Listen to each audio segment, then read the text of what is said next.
In today's video, I'll teach you how to delete all contacts from WhatsApp. So if you want to delete all the contacts from WhatsApp, what you have to do is delete the contacts from your contacts application. WhatsApp is synced with your phone contacts, so what you have to do is delete the phone contacts. So for that, open the contacts application on your device. You can see over here it has been opened. Now after you do that, what you have to do is simply long press on any of the contacts.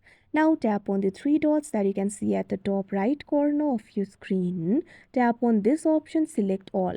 Now you can see over here all the contacts has been selected. After you do that, tap on the trace icon that you can see at the top right corner of your screen. Now once you do that, this kind of pop-up will appear. Tap on this option, move to trace.